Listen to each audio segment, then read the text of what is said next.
Salut les gens, j'espère que vous allez bien. On se retrouve aujourd'hui pour un book haul et en plus cette semaine signe le retour de House of the Dragon de la saison 2.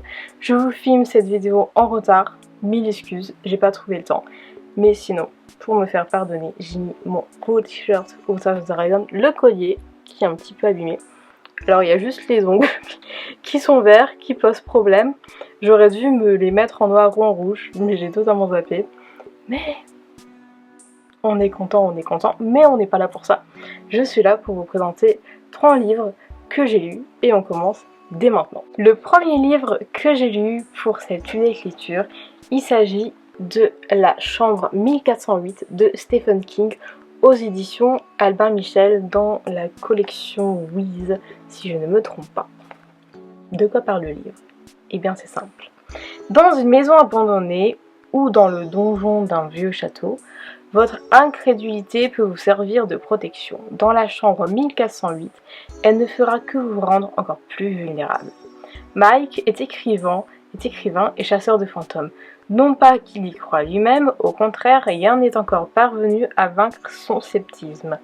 Jusqu'à cette enquête qui le mène à l'hôtel Dolphin de New York, réputé pour sa tristement célèbre chambre 1408, une chambre supposée hantée. Alors c'est une nouvelle, donc c'est assez court à lire. Personnellement j'ai adoré. Ça mêle horreur et mystère sans forcément faire peur. Donc pour un jeune public qui veut se lancer en fait dans l'univers de Stephen King, je pense que c'est un livre qui est parfaitement adapté.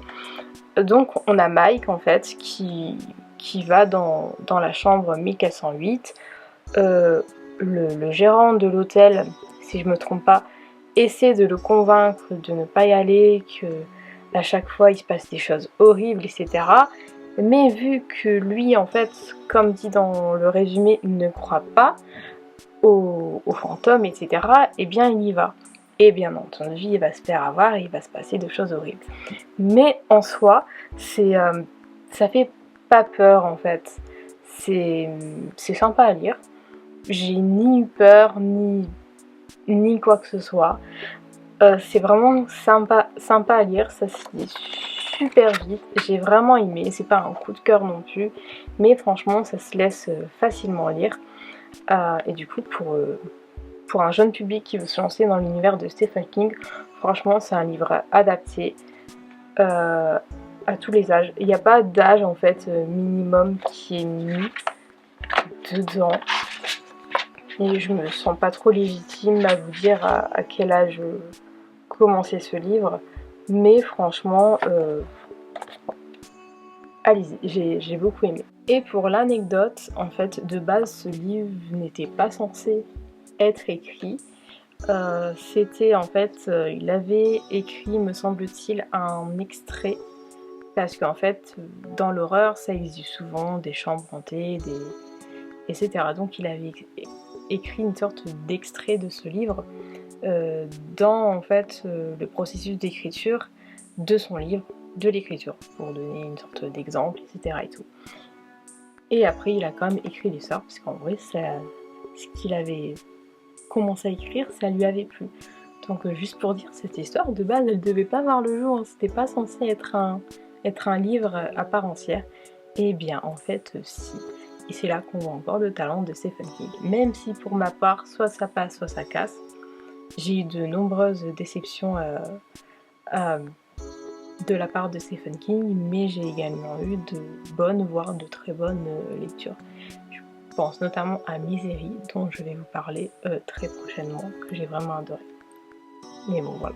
Le deuxième livre que j'ai lu, il s'agit de Les huiles essentielles pour les animaux de compagnie, de la doctoresse Joëlle Robbins, qui est une vétérinaire ici aux éditions Alpine, ou Alpen, je ne sais pas comment ça se prononce.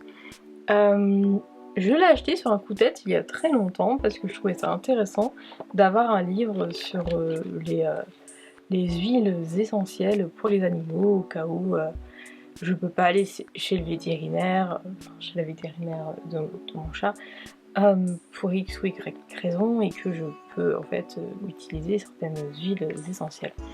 Bon, après c'est quand même mis qu'avant d'utiliser, il vaut mieux avoir un avis vétérinaire dessus, selon en fait le chat, ce qu'il peut supporter ou pas. Pour éviter de tuer votre animal de compagnie, donc c'est à prendre à faire avec précaution et à lire avec précaution, mais en soi c'est un livre qui est super intéressant.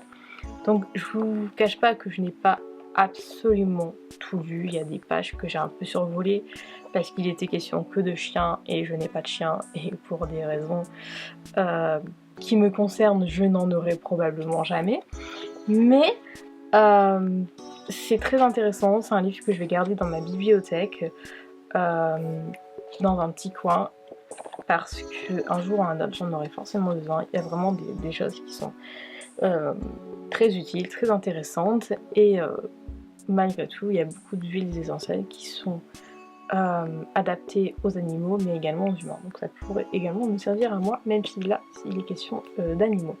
Mais bref, c'est un livre que j'ai beaucoup aimé, donc si les huiles essentielles de manière générale vous intéressent, eh bien je pense que ce livre pourrait devenir la perle rare pour vous. Et pour finir cette update lecture, j'ai enfin terminé Caleb de Mira El-Joundir aux éditions Robert Laffont. Et je ne vous cache pas que ça a été une sacrée délivrance, je pouvais plus me le voir. Alors, les passages du livre du volcan sont intéressants, mais il y en a trop, il y en a beaucoup trop. 1, 2, 3, je veux bien, mais là il y en a toutes les 2 pages. Il y a même eu, si je me souviens bien, une partie entière avec que ça. Vraiment, c'était trop, c'était chiant, j'en pouvais plus. C'était super intéressant, mais on pouvait tellement faire beaucoup plus simple. J'ai vraiment cru que l'autrice, en fait, elle avait pas assez de choses à raconter et que du coup, elle a trouvé cette idée du livre du volcan pour combler un certain vide, en fait. Donc, franchement, ça m'a vraiment saoulée. Malgré mon avis sur le livre qui est comme assez mitigé, voire pas du tout positif, la fin reste bonne. Même si je pense que l'autrice aurait pu prendre beaucoup plus de temps pour écrire la fin afin qu'elle soit meilleure, parce qu'elle n'est pas parfaite, elle est un poil décevante, mais en soi ça reste une bonne fin. Bref, c'est un livre qui traînait dans ma palle depuis assez longtemps. Je suis très contente de l'avoir lu. À l'époque, je voyais des gens en parler comme quoi c'était super, c'était du point de vue d'un méchant, etc. et tout. Personnellement, j'ai été très déçue. Vraiment. En sachant qu'à l'époque, les gens disaient que le tome 1 était bien, mais pas les autres. Alors, personnellement, j'ai été déçue des 3. Vraiment, je comprends pas comment, en fait, les gens pensent vraiment que Caleb est un personnage méchant.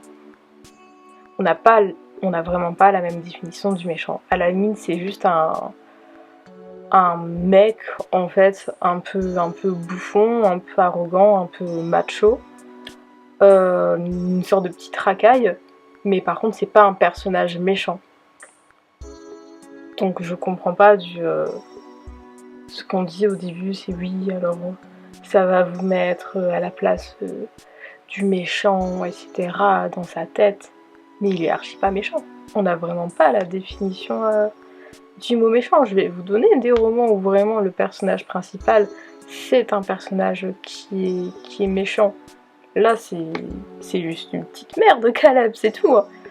Enfin voilà, bref, j'ai pas aimé. Hein, on va s'arrêter là. Je n'ai pas aimé cette trilogie. Je ne la relirai plus jamais. Je suis contente de l'avoir lue. Et pouah, quelle perte de temps, mais vraiment quelle perte de temps. Cette update lecture est maintenant terminée, j'espère qu'il vous aura plu.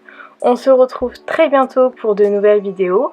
En attendant, n'hésitez pas à vous abonner à la chaîne si ce n'est pas encore fait, à liker la vidéo, à la commenter, à la partager et surtout à me suivre sur les réseaux sociaux. Et on se retrouve très bientôt pour de nouvelles vidéos.